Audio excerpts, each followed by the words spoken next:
नित्यकुंज विहारिणे नमः। श्रीहरिदासो विजयते तरां श्रीगुरुचरणकमलेभ्यो नमः। श्री श्री 1008 श्री राधा चरण महाराज की जय। श्री बांके बिहारी लाल की जय। स्वामी हरिदास महाराज की जय।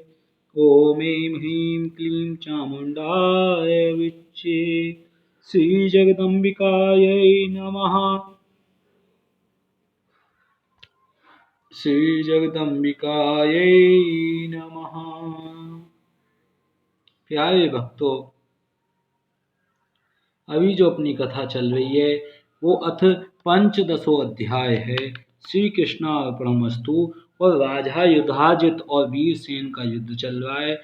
वीरसेन की मृत्यु, राजा ध्रुव सिंधु की रानी मनोरमा अपने पुत्र सुदर्शन को लेकर भरद्वाज मुनि के आश्रम में जाना और वहीं निवास करना। देखिए प्यारे भक्तों, जो ये कथा है अपनी, ये देवी माँ की, दुर्गा माँ की कथा है और इसमें हम इस कथा को सुन रहे हैं। और जो जो भक्त इस कथा को सुन लेता है उस पर देवी माँ की कृपा होती है। इस जीवन में होना कुछ नहीं है, अंत समय में मृत्यु होकर चली जानी है। किसी ने अपना समय कहीं दिया और किसी ने अपना समय कहीं दिया। जिसने अपना समय प्रभु के लिए दिया, तो जो शास्त्र कहते हैं कि अंत समय में राम न निकला, हरि भजन कर ले, हरि भजन कर ले, तो कम से कम ये तो नहीं कहेंगे हम अपने भगवान से, ईश्वर से, कि हमने भजन नहीं किया। तो व्यास जी बोले, हे राजन, युद्ध आरंभ हो जाने पर और क्रोध के लोभ से वशीभूत और उन दोनों राजाओं ने लड़ने के लिए शस्त्र उठा लिए और तब उनके बीच भयंकर संग्राम आरंभ हो गया। युद्ध के लिए कृत संकल्प वे विशाल बाहु राजा युधाजित धनुष धारण करके अपनी सेना एवं वाहन आदि के साथ रणभूमि में डट गए। इधर इंद्र के समान तेजस्वी राजा वीरसेन भी क्षत्रिय योचित धर्म का अनुसरण करते हुए अपने दौहित्र के हित साधन हेतु विशाल सेना के साथ रण क्षेत्र में उपस्थित हो गए। सत्य पराक्रमी राजा वीरसेन ने युधाजित को समरांगण में उपस्थित देखकर क्रोध युक्त होकर इस प्रकार बाणों की वृष्टि आरंभ कर दी, मानो पर्वत पर मेघ जल बरसा रहा हो।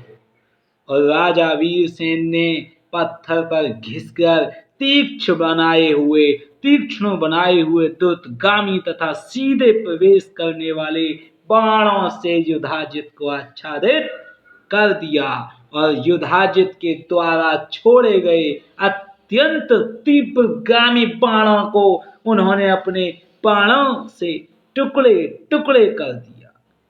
इस प्रकार हाथियों, रथों और घोड़ों से अति भयंकर युद्ध होने लगा, जिसे देवता, मनुष्य तथा मुनिगण देख रहे थे। मांस भक्षण की लालसा वाले कोए, गीध आदि पक्षियों के विस्तृत समूह से शीघ्र ही वहां का आकाश मंडल ढक गया। उस युद्ध भूमि में हाथियों, घोड़ों तथा सैन्य समूहों के शरीर से निकले रक्त से अद्भुत तथा भयंकर नदी बह चली, जो लोगों को उसी प्रकार दिखाई पड़ रही थी जैसे यमलोक के मार्ग में प्रवाहित वह तरणी पापियों को भयावह दिखती है। तीव्र धार के वेग से कटे हुए तट वाली उस नदी में मनुष्यों के केश युक्त इधर उधर बिखरे मस्तक, खेलने में तत्पर बालकों द्वारा यमुना में फेंके गए तुम्बी फलों के समान प्रतीत हो रहे थे। रथ से गिरे हुए किसी मृत वीर को पृथ्वी पर पड़ा हुआ देखकर मांस की इच्छा से गीध उस पर मड़राने लगे थे। ऐसा प्रतीत होता था मानो उस वीर का जीव अपने शरीर को अति सुंदर देखकर अत्यंत विवश हो उसमें पुनः प्रवेश करने की इच्छा कर रहा हो। युद्ध भूमि में हत कोई वीर योद्धा सुंदर विमान में आरूढ़ होकर अपनी गोद में बैठी हुई किसी देवांगना से अपना मनोभाव इस प्रकार व्यक्त करता था। हे कर भोरु, इस समय बाणों से आहत होकर धरती पर पड़े हुए मेरे इस कांति युक्त शरीर को देखो। शत्रु के द्वारा मारा गया एक वीर ज्यों ही अंतरिक्ष में पहुंचा और अप्सरा के पास जाकर विमान में बैठा, त्यों ही उसकी अपनी प्रिय स्त्री अपना शरीर अग्नि को भली भांति समर्पित करके पुनः दिव्य शरीर पाकर अपनी पति के पास जा पहुंची। उस युद्ध में दो वीर परस्पर एक दूसरे के शस्त्र प्रहार से आहत होकर मर गए और साथ साथ ही स्वर्ग लोक में पहुंचे।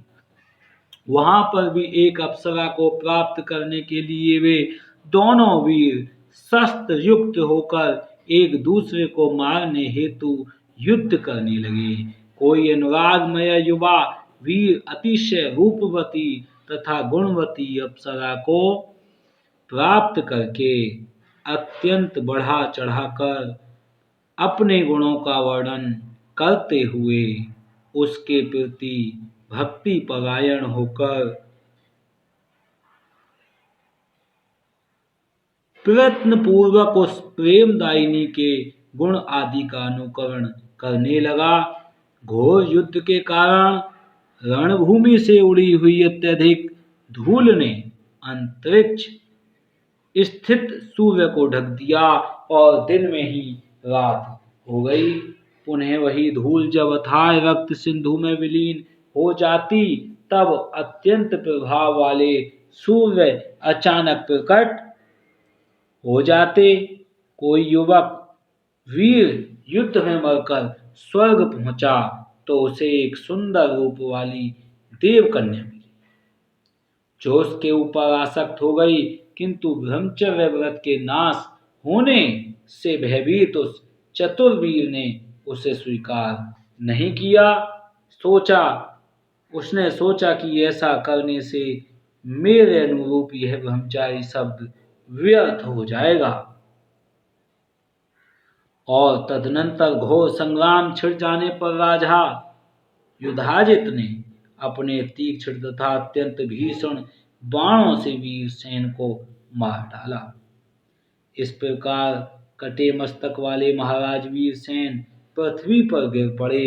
उनकी संपूर्ण सेना नष्ट हो गई और चारों दिशाओं में भाग गई।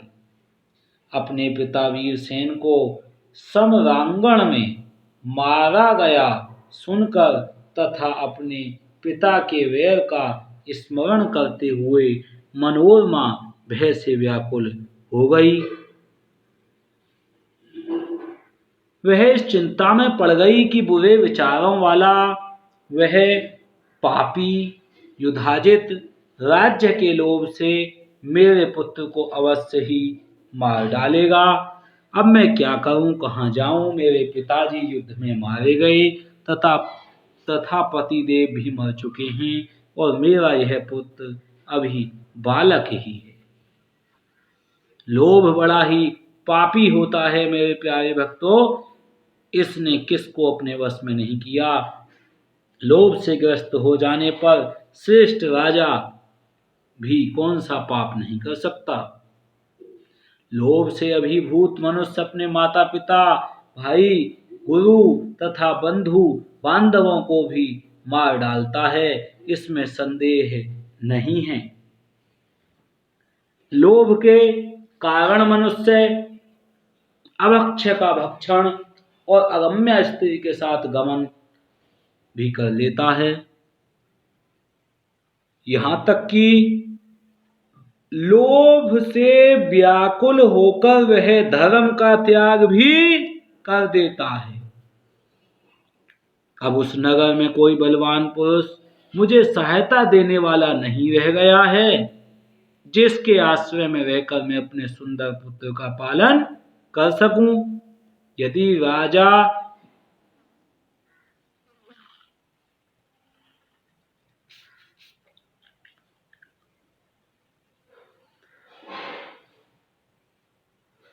यदि राजा युधाजित मेरे पुत्र को मार डाले तो मैं फिर क्या करूंगी। इस संसार में मेरा कोई रक्षक नहीं है जिसके सहारे मैं निश्चिंत रह सकूं। मेरी सौत लीलावती भी सदा मुझे वैर भाव रखती है, अतः वह भी मेरे पुत्र पर दया नहीं करेगी और युधाजित के रणभूमि से लौट कर आ जाने पर मेरा यहां से निकल भागना संभव नहीं हो सकेगा। वह मेरे पुत्र को बालक जानकर उसे कारागार में डाल देगा। सुना जाता है कि पूर्व काल में इंद्र ने अपने वज्र को अत्यंत छोटा बनाकर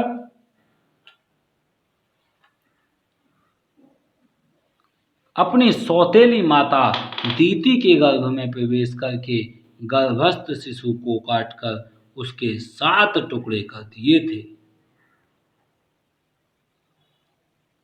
इसके बाद उसने पुनः एक एक टुकड़े के साथ 7 खंड कर दिए थे। वे ही आगे चलकर देवलोक में 49 मरुत के रूप में प्रतिष्ठित हुए। मैंने यह भी सुना है कि पूर्व काल में एक राजा की किसी रानी ने अपनी सौत के गर्भ को नष्ट करने के उद्देश्य से उसे विष दे दिया था और कुछ समय बीतने पर वह बालक विष के साथ उत्पन्न हुआ। इसी से वह भूमंडल पर सगर नाम से प्रसिद्ध हो गया। महाराज दशरथ की भार्या कैकेयी ने पति के जीवन काल में ही उनके ज्येष्ठ पुत्र रामचंद्र को वनवास दे दिया था, जिसके फलस्वरूप राजा दशरथ की मृत्यु भी हो गई। जो मंत्री मेरे पुत्र सुदर्शन को राजा बनाना चाहते थे वे भी अब विवश होकर युद्ध अजित के अधीन हो गए हैं और मेरा भाई भी ऐसा योद्धा नहीं है जो मुझे बंधन से छुड़ा सके। देव योग से मैं महान संकट में पड़ गई हूँ। फिर भी उद्योग तो सर्वथा करना ही चाहिए। सफलता तो देव के अधीन है, अतः अब मैं अपने पुत्र की रक्षा के लिए शीघ्र ही कोई उपाय करूंगी। ऐसा सोचकर वह रानी अति सम्मानित, सभी कार्यों में दक्ष तथा विचार कुशल श्रेष्ठ मंत्री प्रवर विदल को बुलवाकर उन्हें एकांत में ले गई और बालक को हाथ में लेकर रोती हुई दीन मन वाली उस मनोरमा ने अत्यंत दुखित होकर उनसे कहा कि मेरे पिता युद्ध में मारे गए और मेरा यह पुत्र अभी अबोध बालक है। राजा युधाजित बलवान है, ऐसी परिस्थिति में मुझे क्या करना चाहिए, मुझे बताएं। तब विदल ने उनसे कहा, अब यहाँ नहीं रहना चाहिए, हम लोग यहाँ से वाराणसी के वन में चलेंगे। वहाँ सुबाहु नाम से विख्यात मेरे मामा रहते हैं। वे समृद्धिशाली तथा महाबलशाली हैं और वे ही हमारे रक्षक होंगे। मन में युधाजित के दर्शन की लालसा से नगर से बाहर निकल चलना चाहिए और रथ पर सवार हो प्रस्थान कर देना चाहिए, इसमें शंका की आवश्यकता नहीं है। विदल के ऐसा कहने पर रानी मनोरमा लीलावती के पास गई और बोली, हे सुनैने, मैं तुम्हारे पिताजी के दर्शन करने जा रही हूँ। ऐसा कहकर मनोरमा एक दासी और मंत्री विदल को साथ लेकर रथ पर सवार हो नगर से बाहर निकल गई। उस समय बहुत डरी हुई, दुखित, अत्यंत दीन तथा पिता के मृत्युजन्य शोक से व्याकुल वह मनोरमा राजा युधाजित से मिलकर तत्काल अपने मृत पिता का दाह संस्कार कराकर भय से व्याकुल हो कांपती हुई 2 दिनों में गंगा जी के तट पर पहुंच गई। वहां से निषादों ने उसे लूट लिया तथा उसका सारा धन और रथ छीन लिया। तब सब कुछ लेकर वे धूत दस्यु चले गए। तब वह रोती हुई अपने पुत्र को लेकर सैरंध्री के हाथ का सहारा लेकर किसी प्रकार गंगा के तट पर गई और एक छोटी सी नौका पर डरती हुई बैठकर पवित्र गंगा को पार करके वह भयाक्रांत मनोरमा त्रिकूट पर्वत पर पहुंच गई। वह भयभीत मनोरमा भारद्वाज मुनि के आश्रम में, प्यारे भक्तों, भारद्वाज मुनि के आश्रम में, अब देखिए गंगा के किनारे गई है, फिर वहां त्रिकूट पर्वत है, भारद्वाज मुनि है, ये कहीं ना कहीं राम की कथा भी यहाँ पर जुड़ी हुई है। गंगा के किनारे तो जरूर वाराणसी पड़ती है, तो कथा तो राम से जुड़ेगी ही जुड़ेगी। और ये श्रीमद् देवी भागवत महापुराण भी चल रहा है। तो प्यारे भक्तों, ये कथाएं एक से एक में दो कथाओं में से कथाएं निकलती रहती हैं। और भारद्वाज मुनि मनोरमा भयभीत है और भारद्वाज मुनि के आश्रम में शीघ्रता से पहुंची है। तब वहां तपस्वियों को देखकर वह निर्भय हो गई। तदनंतर भारद्वाज मुनि ने पूछा, हे शुचि स्मृति, तुम कौन हो, किसकी पत्नी हो, इतने कष्ट से तुम यहाँ कैसे आ गई हो? मुझसे सत्य कहो, तुम कोई देवी हो अथवा मानवी हो? अपने इस बालक पुत्र के साथ वन में क्यों विचरण कर रही हो? हे सुंदरी, हे कमल नयने, तुम राजभ्रष्ट जैसी प्रतीत हो रही हो। मुनि के पूछने पर उस रूपवती रानी ने कुछ भी उत्तर नहीं दिया और दुख से संतप्त होकर रोती हुई उसने मंत्री विदल्य को सारी बातें बताने के लिए संकेत किया। तब विदल्य ने मुनि से कहा, ध्रुव संधि एक श्रेष्ठ नरेश थे। ये उन्हीं की मनोरमा नाम वाली पत्नी हैं और सूर्य वंश में उत्पन्न उन महाबली महाराज को सिंह ने मार डाला। सुदर्शन नाम का यह बालक उन्हीं राजा का पुत्र है। इनके अत्यंत धर्मात्मा पिता अपने इसी देह हित के लिए संग्राम में मारे गए। अतएव युधाजित के भय से संत्रस्त होकर ये इस निर्जन वन में आई हुई हैं। हे महाभाग, हे मुनि श्रेष्ठ, अबोध पुत्र वाली ये राजपुत्री अब आपकी शरण में आई हैं। अतः आप इनकी रक्षा कीजिए। किसी दुख प्राणी की रक्षा करने में यज्ञ करने से भी अधिक पुण्य बताया गया है, और वह भी तथा दीन को रक्षा करो तो और भी अधिक फलदायक कहा गया है। ऋषि बोले, हे कल्याणी, तुम यहाँ भय रहित होकर निवास करो। हे सुव्रते, तुम अपने पुत्र का पालन पोषण करो। हे विशाल नयने, तुम यहाँ शत्रुओं से उत्पन्न होने वाला किसी भी प्रकार का भय नहीं करना चाहिए। तुम अपने इस कांतिमान पुत्र का पालन करो, तुम्हारा यह पुत्र आगे चलकर राजा होगा। यहाँ तुम लोगों को भी कोई भी दुख और तथा शोक नहीं होगा। व्यास जी बोले, मुनि के इस प्रकार कहने पर महारानी मनोरमा निश्चिंत हो गई और मुनि के द्वारा प्रदान की गई एक कुटिया में वे शोक रहित निवास करने लगी।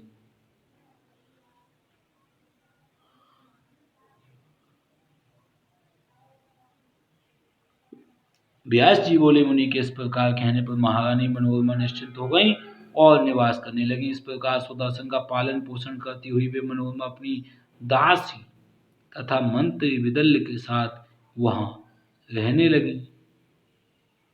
ओम इति श्रीमद्देवी भागवते महापुराणे अष्टादश सहस्रायां सहितायां तृतीय स्कंदे मनोरमा श्री कृष्णावरद्वाजाश्रमं प्रतिगमनम् नाम पंचदशोऽध्याय। श्री कृष्णार्पणमस्तु।